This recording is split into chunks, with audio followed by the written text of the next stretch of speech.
Olá, sejam todos bem-vindos ao podcast piloto da iHealth Insights.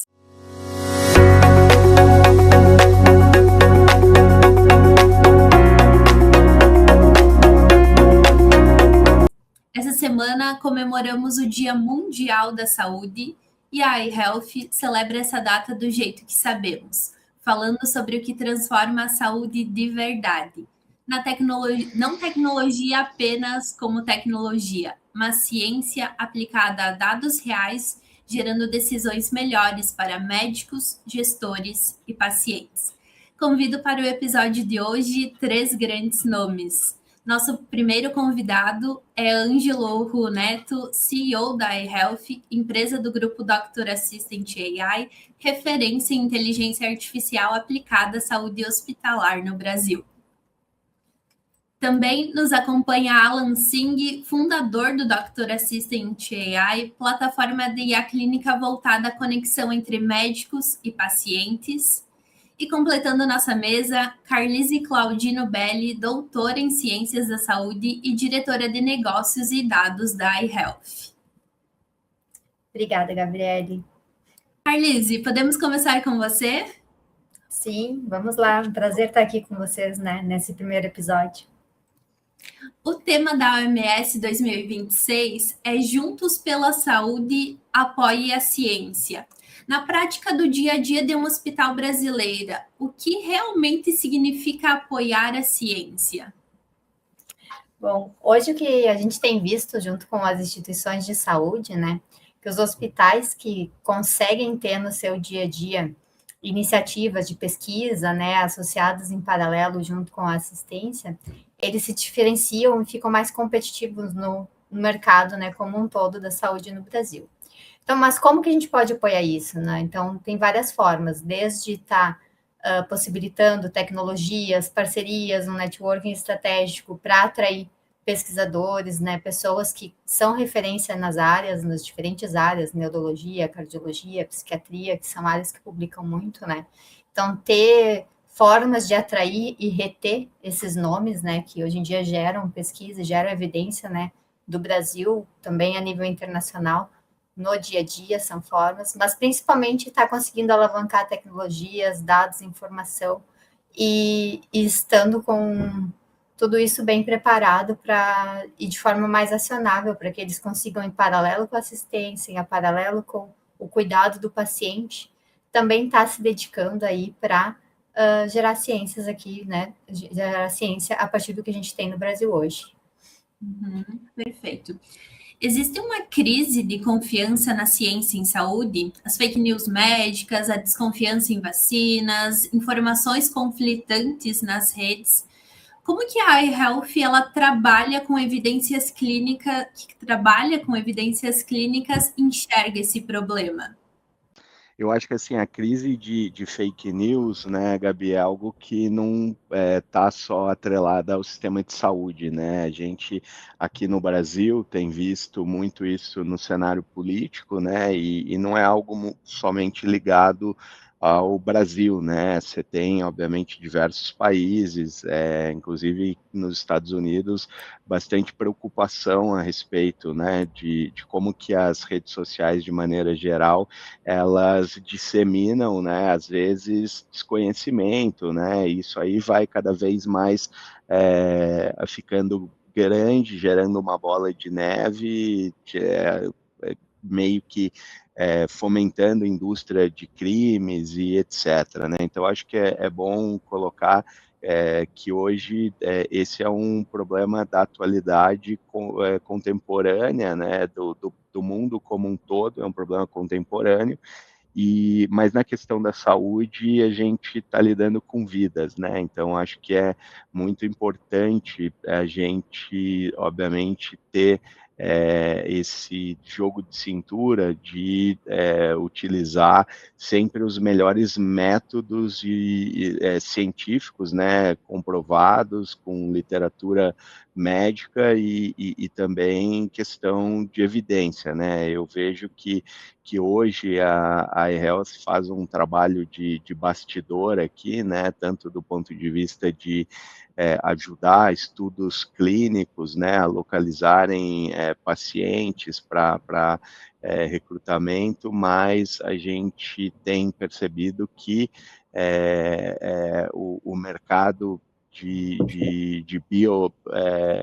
tecnologia ou de life science, ele está cada vez mais indexado, de fato, a questão de real world evidence, né, que são evidências de mundo real, para que isso balize não só a tomada de decisões que possam ajudar populações ou coortes, que a gente chama ali, com determinadas doenças ou determinadas situações, mas que isso também direcione os próximos desenvolvimentos, né? Eu acho que um ponto que tem se falado muito é que a inteligência artificial ela vai destravar ou vai acelerar o mecanismo de descoberta de novas drogas, né? Acho que para quem, obviamente, já tem um certo conhecimento e para aqueles que não têm, o processo hoje de descoberta de novas drogas, ele é um processo muito moroso e muito custoso, né? E a partir do momento que você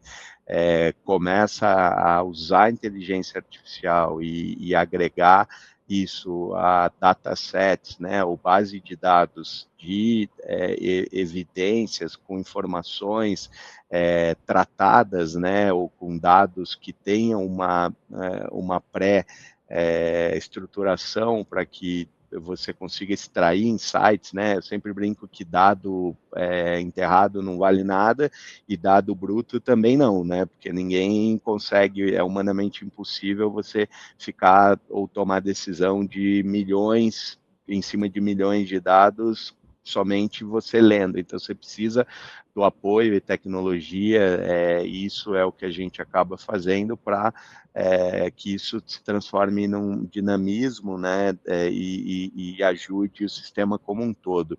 Então, eu vejo que a questão de fake news é uma questão que é bastante ampla, né, que acaba tendo essas conotações negativas, gerando descredibilidade em termos de tomo vacina, não tomo, o tratamento funciona, o tratamento não funciona, mas que hoje em dia você já consegue, com os mecanismos que nós aqui na empresa e diversas outras entidades podem ajudar a gerar, obviamente, mais credibilidade por meio desses dados ou da própria evidência, né? Medir evidências ou medir e trazer dados validados é algo que tem crescido muito ali nesse sentido. Então, acho que a ideia realmente é cada vez mais você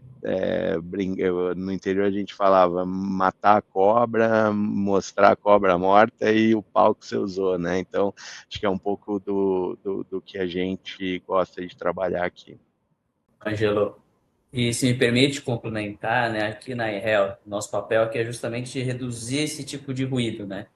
Então, quando a gente transforma esse tipo de evidência clínica numa base confiável para tomadores de decisão, né, de forma robusta, né, e a gente consegue justamente aumentar a capacidade de geração de respostas, seja para todos os stakeholders envolvidos, hospitais, pesquisa clínica, indústria farmacêutica e indiretamente no final para a sociedade, né, é pilar aqui da nossa missão, né? Então, como o próprio Angelo falou, a gente não consegue construir confiança, né, no grito ou no marketing. É realmente transparência, consistência metodológica e realmente evidência de mundo real, robusta e bem tratada. Carlise, puxando alguns dados aqui, eu encontrei a informação que o Brasil concentra quase 65% das Realtechs da América Latina. Pode comentar um pouquinho sobre esse dado, sobre essa informação, sobre o papel do Brasil nessas informações? Uhum. Acho que esse é um ótimo ponto para a gente conversar aqui nesse primeiro episódio. Então, o que a gente entende, assim, quando a gente olha para a América Latina como um todo, o Brasil, ele tem até geograficamente uma representação que, né, ela é bem expressiva dentro da região. Então, o que acontece? Sempre quando nós estamos fazendo estudos, quando a gente olha os sistemas de saúde, volume de vidas, né? A gente acaba representando também uma boa proporção de tudo isso, né? Falando do continente como um todo, né? E da mesma forma, as empresas também estão aqui, né? De maneira mais expressiva. Então, o que a gente tem conseguido fazer, né?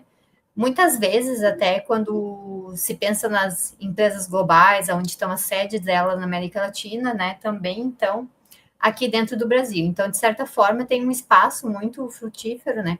Para a gente estar crescendo e se desenvolvendo, porque você tem as tecnologias surgindo aqui, você tem possíveis, né, parceiros de negócios importantes e expressivos do globo que estão aqui dentro do Brasil, e você tem uma população, né, digamos assim, uma amostra dentro da assistência muito expressiva e com representatividade étnica, assim, de um país que é continental, né? Então, a gente realmente consegue estar, né, e representando a América Latina, algumas vezes sozinhos, algumas vezes mais acompanhados de outros países de forma conjunta, né? Mas uma coisa interessante que se vê isso, né, a gente aqui também não trabalha só com um alto número, né, de empresas, um alto número de participantes, né, dentro de todos esses sistemas desenvolvidos aqui. Mas muitas vezes a gente consegue estar, sim, liderando o impacto disso, né? Então, muitos e muitos estudos que acontecem, muitas inovações que se dão, elas acabam saindo do Brasil porque a gente consegue ter. Então, a inovação aqui dentro, né, a população, a amostra disponível para isso, a gente tem o sistema de saúde que é extremamente, né, complexo, a gente tem a saúde suplementar, saúde privada, saúde pública gerando aqui dentro, uma infinidade de hospitais, clínicas e serviços de saúde em diferentes níveis, né? Então, a gente tem países na América Latina que, se você vai ver, tem uma hemodinâmica para o país inteiro. Aqui no Brasil, nem sei dizer hoje quantas hemodinâmicas a gente teve, já tem hoje. Então, né, cada estado tem muito mais do que uma. Então, a gente acaba tendo este volume, né? Além disso, tem muitas universidades, então, instituições onde estão formando pessoas, estão trazendo essa inovação em ambientes de teste, ambientes de desenvolvimento, que também ajudam com que a gente seja essa referência, né? Mas a gente ainda tem que evoluir, né? Acho que a gente tem que, principalmente, acreditar no potencial do que surge aqui. Então, por exemplo, hoje, quando a gente vê as tecnologias que a gente tem aqui dentro da iHealth, que trabalha junto com as redes de hospitais que estão conosco, a gente vê, inclusive, poucas empresas, mesmo a nível de Europa, Estados Unidos, fazendo também com o nível de complexidade e de qualidade de dados em tempo real, assim, com que a gente processa, chegando no mesmo nível de qualidade. Então, acho que a gente precisa também valorizar cada vez mais o que temos aqui, fechar boas parcerias, fazer o uso, né, do que está sendo desenvolvido, para trazer ainda mais visibilidade para o que as health techs estão produzindo aqui dentro, junto com toda essa expressão, né, e diversidade que a gente tem de pacientes e vidas disponíveis para, por trás de tudo isso, alimentar com insights, né, todos os sistemas.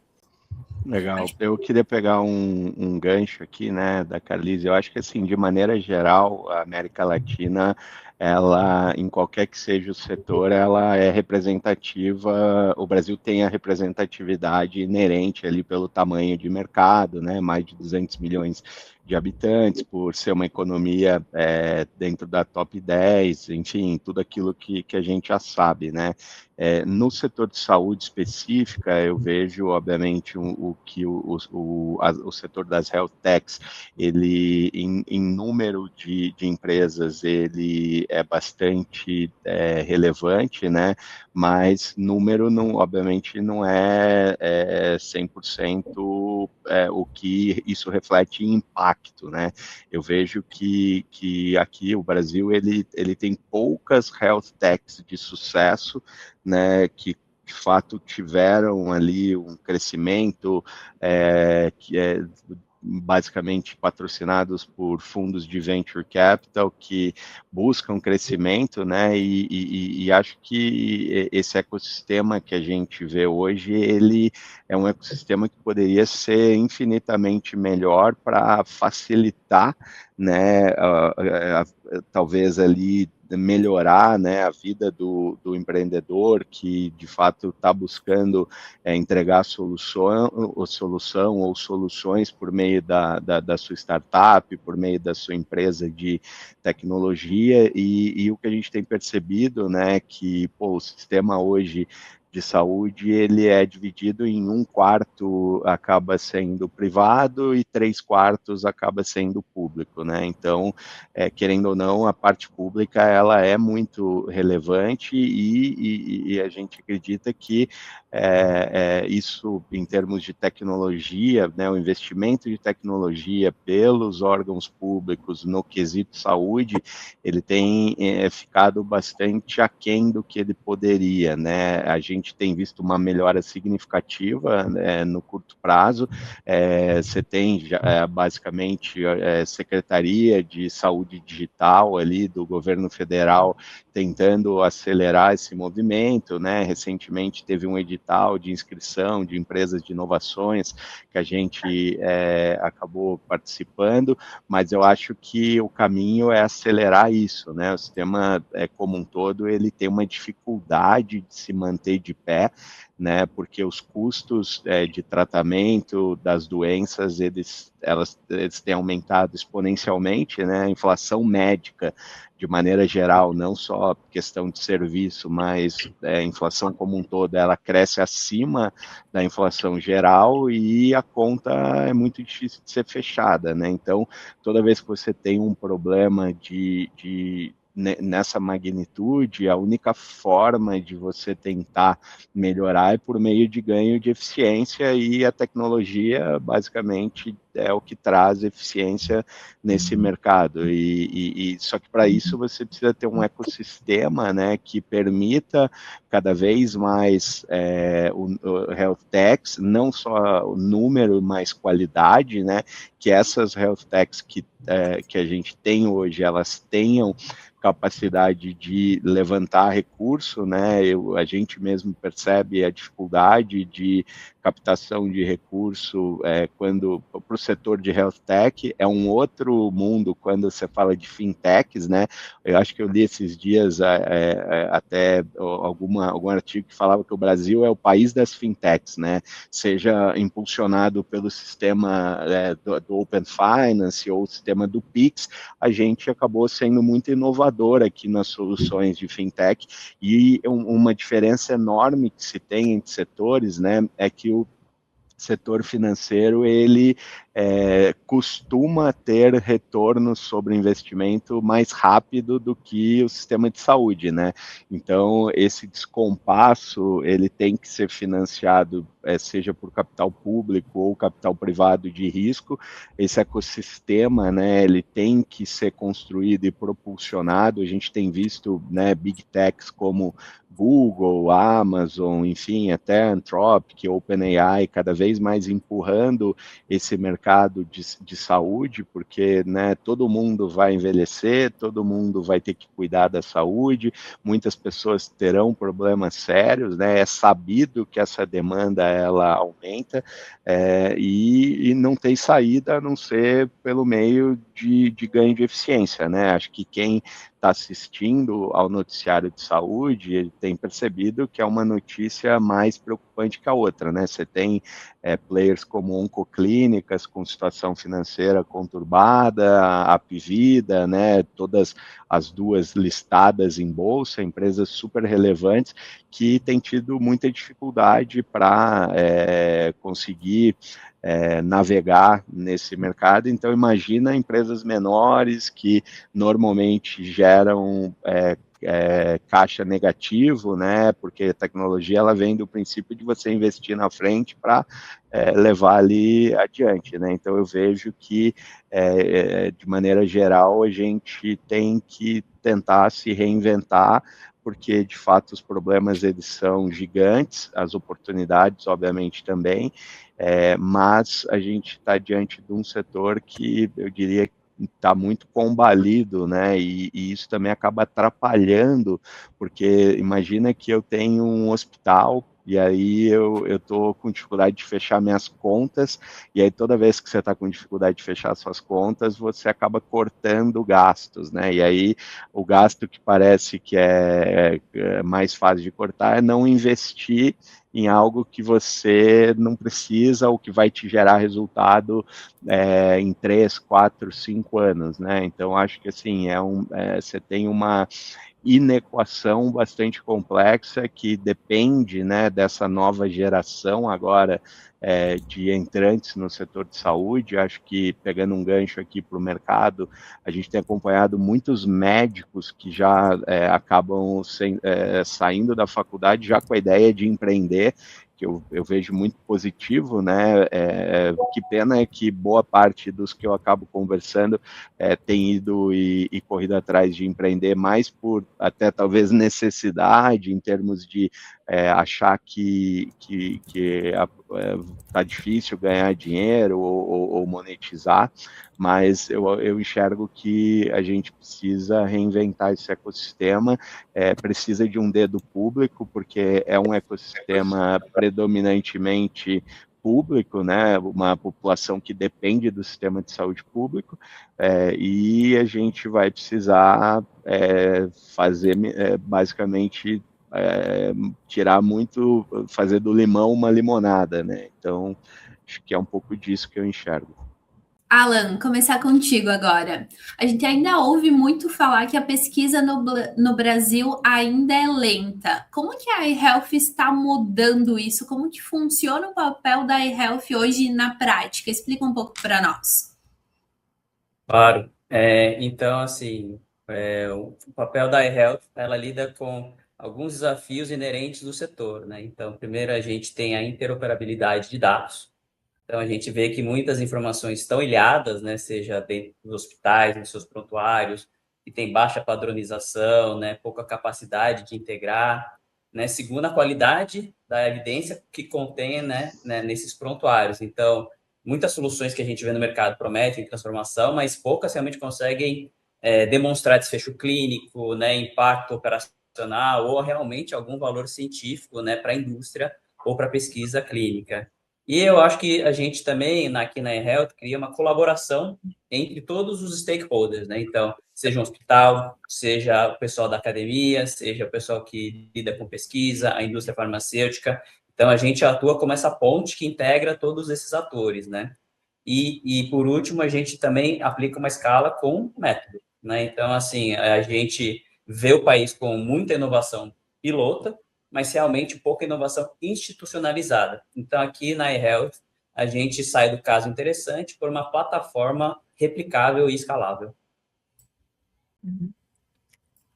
Se eu puder contribuir um pouquinho também, acho que além de tudo isso, hoje em dia, as instituições de saúde, né, as instituições de ensino, os times de pesquisa, têm muita dificuldade de conseguir ter profissionais contratados, às vezes exclusivamente, né, para estar trabalhando com pesquisa. Então, às vezes você tem uma pessoa que faz assistência e, em paralelo, faz pesquisa. Com a tecnologia que a gente tem na Health hoje, tu consegue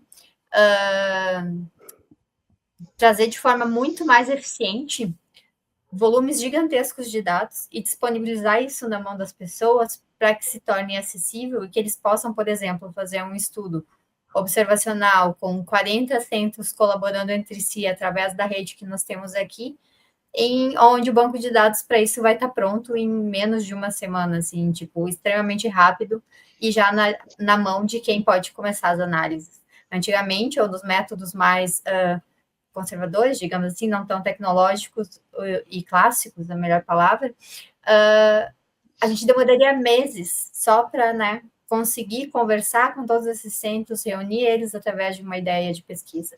Então, hoje a gente já tem essa rede unida, já tem essa rede trabalhando junto em prol de tudo isso, e isso passa a ser acionável para que você utilize os recursos humanos das pessoas para realmente gerar insights a partir dos dados que já existem, já estão processados com método embasado, de qualidade, para acelerar tudo isso aí no dia a dia das instituições de saúde.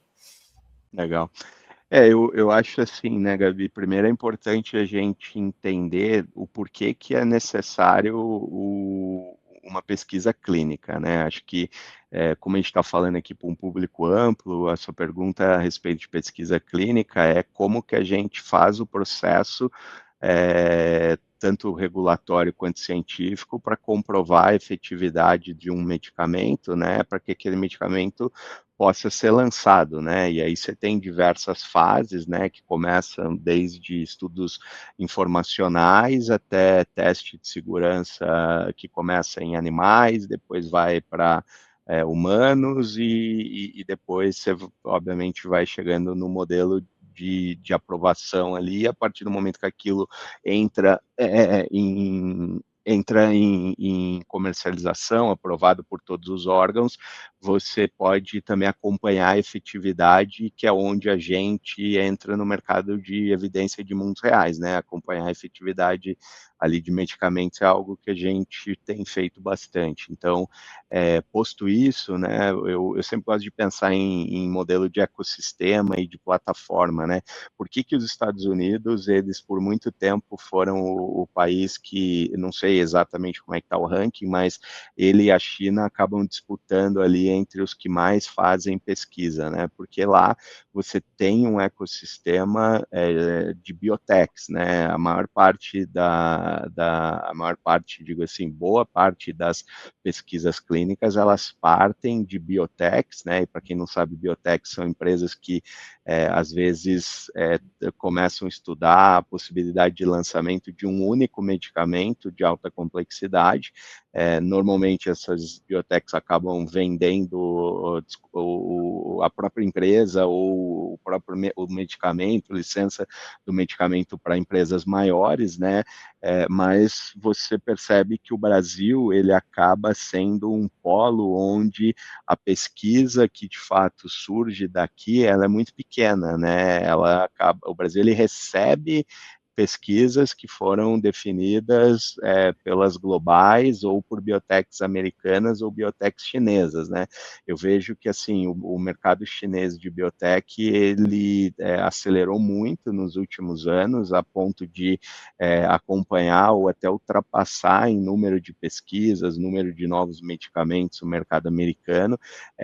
O mercado, próprio governo Trump tem visto com bastante cuidado e políticas públicas têm sido feitas para acelerar essa questão lá fora, justamente por conta do avanço chinês, mas tudo parte de você ter um ecossistema que basicamente permita começar a vir uma biotech, essa biotech em algum momento iniciar uma pesquisa, né? Então, acho que primeiro tem esse ponto. O segundo ponto que eu acho importante comentar, que é a questão de uma vez que você vai receber estudos e pesquisas de patrocinadores estrangeiros, que é o nosso modelo hoje, né? A maior parte vem de fora. Você precisa ser eficiente, né? E para você ser eficiente, você tem dois grandes gargalos. O primeiro gargalo, ele é um gargalo do ponto de vista regulatório. Então, né, hoje, algo que é muito conhecido no setor de pesquisa é que você tem muito pouco CEP, né? CEP são as entidades que acabam ali dando credibilidade e aprovando novos estudos, e isso acaba fazendo com que você perca velocidade, né? Então, essa parte regulatória é muito importante, a gente tem evoluído, né? Não faz muito tempo, teve uma nova legislação que acaba colocando o prazo máximo para aprovação de novos estudos, isso vai desencadear a chegada de mais estudos, sem dúvida alguma, mas você também tem o gargalo operacional, né, que é o formato que as pesquisas são feitas, né, então o que a gente vê é que hoje o modelo de pesquisa, ele é muito artesanal. Então, assim, tem uma diferença, obviamente, de amador e artesanal. Amador é quando você não faz direito, e artesanal é o modelo de fabricação, mas você não deixa de fazer direito ou ser profissional, né? Você, obviamente, só usa técnicas mais rudimentares. E é o nosso caso aqui hoje, né? Não é incomum você conversar com diversos centros que acabam usando muito papel ainda, né? Que tem parte baixa do processo digitalizada ou recruta pacientes com enfermeiros lendo prontuário, né? Então, imagina que eu tenho uma pesquisa que vai atrás de pacientes com câncer, XYZ, que tem condições G, enfim, e você tem que fazer isso na unha, né? Então, eu vejo que tanto aqui quanto lá fora, existe um movimento de uso de tecnologia para quebrar esses gargalos e acelerar a pesquisa. E falando de futuro, né, a gente acredita que com o advento do uso de IA para as camadas de dados iniciais de drug discovery, que é o que acaba acelerando a pesquisa, o Brasil ele pode se posicionar e receber boa parte do fluxo de novas pesquisas, porque com certeza isso vai aumentar, né? Já tem visto e tem estudos mostrando que para as fases iniciais você tem conseguido acelerar em 50% o tempo com o uso da IA, e aí a partir da fase inicial, que é mais informacional, ela vai ter que seguir o métier ali de teste em humanos, né, e a gente aqui tem população de sobra, né, para isso. Eu vejo que, assim, nos Estados Unidos, pelo número cavalar de pesquisas, tem começado a bater num platô e dificuldade de recrutamento, enquanto que aqui, quando você pega, exemplo, número de pesquisa por habitante ou número de pesquisa específica por pacientes daquela doença, você tem a sobra, né? E sem contar que toda vez que um paciente é recrutado para uma pesquisa, ele recebe tratamento de primeira qualidade. Então, eu vejo que a gente tem a faca e o queijo na mão e precisamos começar a cortar agora, né? Carlise, quero te ouvir um pouquinho agora sobre essa questão que dado fragmentado é dado perdido. Como que a iHealth resolve o problema dos silos de informação entre instituições de saúde? Acho que essa pergunta é super interessante, Gabriele, pelo seguinte: toda vez que a gente vai conversar com um novo hospital, ou quando vai conversar com algum stakeholder que está pensando em utilizar os dados aqui, uma das primeiras perguntas que surgem é: como, tá bom, o meu hospital usa TASI, usa MV, usa sistemas diferentes, né? Como que você faz? É possível que a gente integre tudo isso ou você já tem? Com certeza é possível. Hoje em dia, né, a Health já está preparada para isso e as empresas de tecnologia que vão lidar com saúde precisam já estarem preparadas para isso, que a gente vai, digamos que na fonte direta do dado, a gente puxa o dado completo lá onde ele está armazenado, independente do software, do front ali, do que está, do software sendo utilizado pela equipe de saúde. E com isso, o que acontece? A gente foca no conteúdo, na informação que tem por trás do site, que é o que, de fato, completa a jornada do paciente, né? Então, hoje em dia, a gente tem aqui no grupo como um todo, inclusive, outras frentes que ajudam a melhorar esse tipo de informação sendo armazenada dentro dos prontuários, né? Mas o principal disso é ter uma tecnologia que se adapta, que vá diretamente onde importa, que é o dado bruto, processa esse dado bruto e repadroniza ele de uma forma estruturada e mapeando os termos e as informações importantes dentro da jornada completa do paciente, né, que mapeia a carga da doença dele, a carga do tratamento dele, possíveis custos diretos e indiretos que ele tenha de saúde ali, e a partir disso, então, de forma padronizada entre as diferentes instituições, a gente torna isso acessível para quem for fazer uso, né? E os insights acabam sendo bem mais complexos dessa maneira.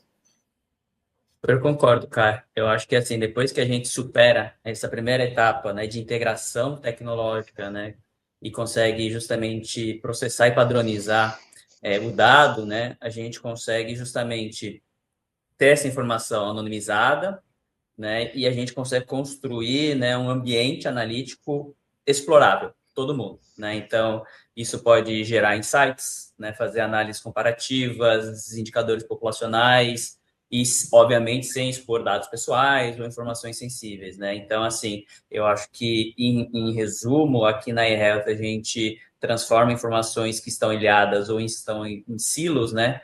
E são, às vezes, paredes, né, que impedem a sua exploração, e realmente a gente cria uma fonte de inteligência interoperável, tá? Bom, o que eu vejo dessa questão de dado apartado, né? A gente ouve muito falar dessa questão de silo, né? Que basicamente as coisas não se comunicam, não falam a mesma língua. Eu acho que mais importante só do que unir as bases é você criar formas de estruturar esses dados para que isso seja utilizado em insights acionáveis, né? E isso a gente faz como core da empresa, né? Então, além de a gente conseguir ajudar as instituições a organizarem a fundação dos dados, né, seja em diversos sistemas e captura, a gente tem uma camada de inteligência artificial que processa aquele dado, né, cru, desde texto clínico, e transforma aquilo em informação, para que essa informação gere insight, né? Porque no frigir dos ovos, ninguém está interessado no dado da ponta, está interessado em o que você faz com aquela informação gerada pelo dado, né? Então, a gente hoje tem um modelo proprietário que já processou mais de 100 milhões de textos clínicos, talvez até 110, se eu não estiver enganado. A gente acabou de rodar um novo retreino, melhorando a eficiência desse modelo em mais de 20%. Ainda não fechamos aqui, talvez chegue em mais de 30% de melhoria na questão de acuracidade, né? E não só acuracidade, o que o modelo consegue entender e trazer de informação valiosa desses dados, né? Então, acho que só queria complementar dizendo que não adianta nada só fazer o dado se conversar, e não gerar valor, né? Porque hoje você acaba tendo, quando você olha para o DataSUS, né? O DataSUS, que é basicamente a base de dados que consolida dados do SUS, você só tem o dado que já é estruturado na largada, né? Você pega ali os códigos, as informações, e isso é muito incompleto.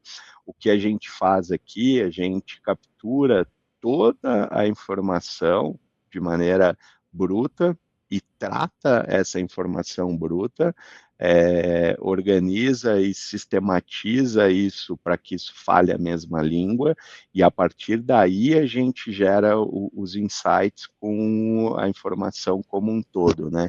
Então, acho que é muito importante, tanto para as instituições financeiras como a indústria farmacêutica, ter a informação completa e de qualidade.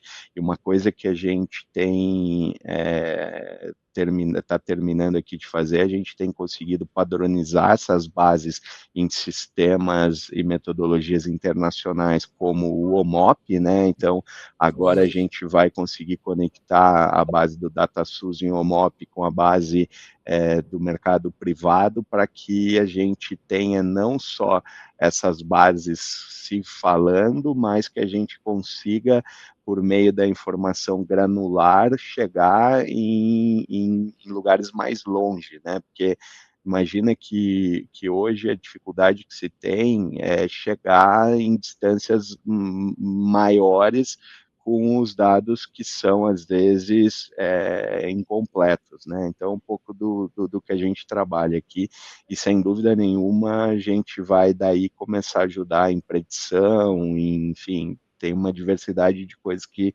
tem a ser feita, né? E se eu puder complementar, acho que com alguns casos práticos que a gente tem feito, né? Então, assim, hoje em dia, quando você vai trazer um medicamento novo para o mercado, por exemplo, é muito importante que se saiba algo que a gente chama de market share, que é como está a distribuição hoje dos concorrentes dele dentro do sistema de saúde. Então, no momento que a gente tem uma tecnologia que acompanha no dia a dia das instituições tudo que está sendo utilizado com o paciente na beira do leito, que ele está consumindo em casa e relata isso dentro do serviço de saúde, a gente consegue ali, com poucos cliques, né, acionar essa informação e em várias linhas terapêuticas, né, conseguir mapear rapidamente como está a distribuição disso dentro do mercado hoje, e aí com isso a indústria consegue imaginar, fazer modelos preditivos baseados nos dados de mundo real brasileiro, de como pode ser a futura distribuição do medicamento novo que ela está trazendo, né, hoje para o país, né, ou num lançamento que vai acontecer daqui a uns tempos. Além disso, a gente consegue mapear, por exemplo, toda a carga de doença, carga de tratamentos, né? O que é isso? Imagina que o paciente tem uma determinada doença X e que agora a indústria está pensando em trazer para dentro do sistema de saúde, pedir uma incorporação de um tratamento novo.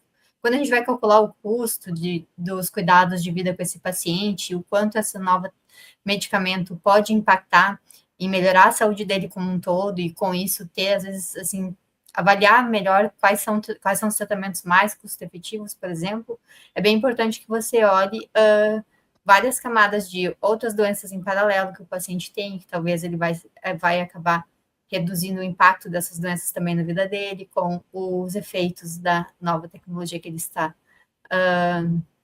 sendo incluído nas possibilidades de tratamento, entre outras situações, né? E voltando num tema que a gente comentou antes, da parte de pesquisa clínica, né?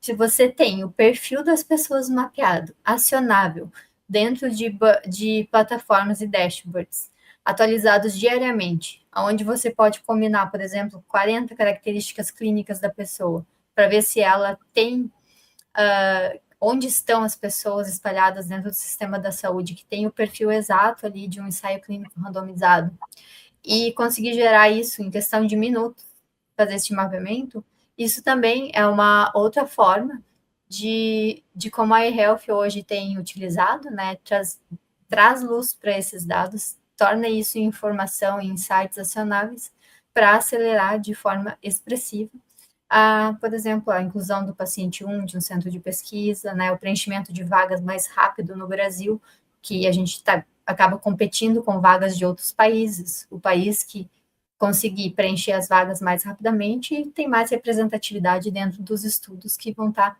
saindo aí, lançando, trazendo, né, os resultados aí de efetividade nas futuras publicações científicas que vão ser feitas pelas empresas, né? Vamos lá. Muito bem, gente, nos encaminhando agora para a parte final. E antes de encerrar, Alan, vou pedir para te deixar uma mensagem agora para quem está nos ouvindo, seja um gestor hospitalar, um profissional da saúde ou alguém que se preocupa com a saúde e está aqui de olho nos conteúdos da eHealth. Claro, a mensagem final desse primeiro episódio de muitos que estão por vir é bem clara, né? A saúde não nasce do discurso, nasce da colaboração. Então, quando a gente tem a coragem de transformar dados reais em evidência em decisões melhores, né, a gente vê que o sistema como um todo só tende a evoluir e a melhorar. E quando a gente vê que o sistema melhora, quem ganha no final do dia também é o paciente, né? Então, uma mensagem que a gente queria passar é que a saúde aprende todos os dias, né? E o nosso trabalho é garantir que esse aprendizado não se perca.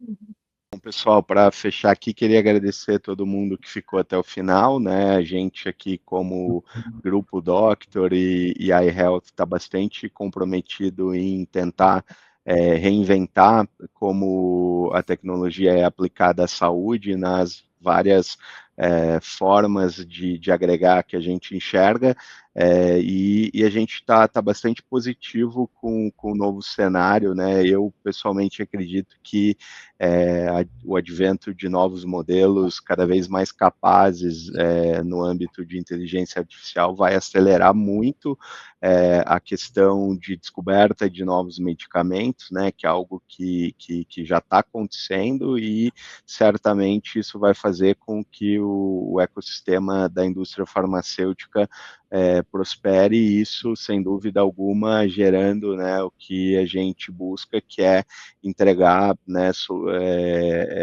potenciais tratamentos para pacientes com doenças que, obviamente, até pouco tempo atrás não tinham tratamentos, ou cada vez mais tratamentos para doenças complexas e que tinham muitos efeitos colaterais, enfim. Então, a gente está bastante animado com o que está acontecendo, bastante animado com os parceiros que a gente já tem e os que estão por vir, né? O ecossistema de pesquisa clínica é algo que a gente está colocando bastante energia, bastante investimento, a gente tem bastante coisa para anunciar aí ao longo dos próximos meses, e sem dúvida alguma a gente quer ser, né, um participante relevante nessa mudança e transformação do setor de saúde como um todo, né? Então, obrigado aí pelo tempo de cada um. Muito bem, Carlise, podemos esperar próximos episódios do podcast? Quer fazer um convite para o pessoal continuar acompanhando? Com certeza, acho que uma das primeiras palavras aqui da mensagem final do Alan foi justamente essa de colaboração. Então, a eHealth, em essência, está sempre pensando em formas de proporcionar novas maneiras de estimular o network, de colocar as pessoas de forma conjunta, né, os diferentes atores de saúde, podendo conversar, podendo aprender um com os outros, né, trazendo insights, trocando ideias, entendendo qual é a dor, né, dos diferentes cenários e instituições. Então, com certeza, nos próximos, a gente vai estar trazendo aí vários temas diversos aqui relacionados aos grupos, pessoas e empresas que a gente conversa e tem dentro aqui do nosso ecossistema, e tudo isso só faz sentido se a gente tiver aí do outro lado da tela pessoas que também se preocupam com isso, que acham interessante esses temas e vão estar contribuindo aí junto conosco para fazer girar essa informação, circular, né, e promover ainda mais espaços de troca entre todos os profissionais de saúde, profissionais de tecnologia, gestores, né, o pessoal da economia que está sempre tentando aí apoiar o sistema de saúde brasileiro a evoluir cada vez mais.